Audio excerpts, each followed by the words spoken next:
വണ്ടാനത്തെ ചികിത്സാ പിഴവിൽ വിചിത്ര ന്യായീകരണവുമായി ആരോഗ്യമന്ത്രി വീണ ജോർജ്. മന്ത്രിയല്ല ശസ്ത്രക്രിയ നടത്തുന്നതെന്നും സ്വകാര്യ ആശുപത്രിയിലെ ചികിത്സാ പിഴവ് ആരും കാണുന്നില്ലേ എന്നുമായിരുന്നു ആരോഗ്യമന്ത്രിയുടെ ചോദ്യം.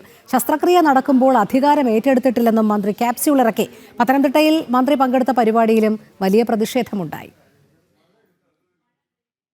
ശസ്ത്രക്രിയ നടത്തുന്നതും ശസ്ത്രക്രിയ നടപടികൾ നിർദ്ദേശിക്കുന്നതും ആരോഗ്യമന്ത്രിയല്ല. ഈ സർക്കാർ അധികാരമേറ്റെടുക്കുന്നതിന് മുമ്പാണ് ചികിത്സാ പിഴവുണ്ടായത്. സ്വകാര്യ ആശുപത്രിയിലെ ചികിത്സാ പിഴവുകൾ ആരും കാണുന്നില്ല, പ്രതിഷേധിക്കുന്നില്ല. തെരഞ്ഞെടുപ്പ് മുന്നിൽ കണ്ടുകൊണ്ടുള്ള ഹീനമായ നീക്കമാണ് തനിക്കെതിരെയും സർക്കാരിനെതിരെയും നടക്കുന്നതെന്നുമായിരുന്നു ആരോഗ്യമന്ത്രിയുടെ ന്യായീകരണം. ഒരു ആരോഗ്യമന്ത്രി ചെയ്യേണ്ടതായിട്ടുള്ള കാര്യങ്ങൾ അത് ചെയ്തിട്ടുണ്ടല്ലോ. ഇപ്പോൾ മണിക്കൂറുകൾക്കകം നടപടിയെടുത്തു. അതോടൊപ്പം തന്നെ അതിൽ കൃത്യമായിട്ടുള്ള അന്വേഷണം നടത്തുന്നതിന് തീരുമാനിച്ചു. അതിൻ്റെ മറ്റ് നിയമ നടപടികളിലേക്ക് പോകുന്നതിന് വേണ്ടിയിട്ട് തീരുമാനിച്ചു.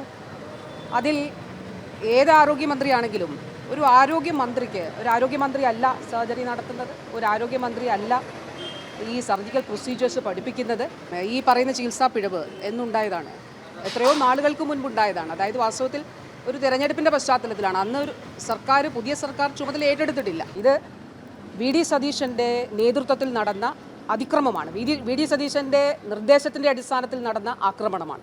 പത്തനംതിട്ടയിൽ മന്ത്രി പങ്കെടുത്ത പരിപാടിക്ക് നേരെയും വലിയ പ്രതിഷേധമുണ്ടായി. സ്റ്റേഡിയം ഉദ്ഘാടനവുമായി ബന്ധപ്പെട്ട സംഘാടക സമിതി യോഗത്തിലാണ് പ്രതിഷേധമുണ്ടായത്. കോൺഗ്രസ് ജനപ്രതിനിധികൾ പരിപാടി ബഹിഷ്കരിച്ചു. പിന്നാലെ മന്ത്രിയെ പിന്തുണച്ചുകൊണ്ട് CPM പ്രവർത്തകരും പ്രതിഷേധവുമായി എത്തി.